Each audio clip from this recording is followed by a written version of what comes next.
with the watercolor. So this is a done for you.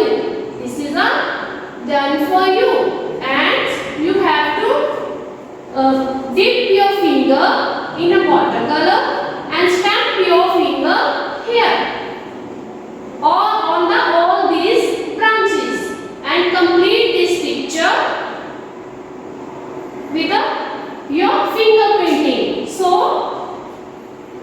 next is a palm painting. So for this you also have to use a watercolor and dip your palm in a watercolor and stamp here and complete this picture. You have to use here brown color. So this is all about a finger painting and palm printing. So dip your this palm in watercolor and stamp in this picture. So complete this picture with watercolor.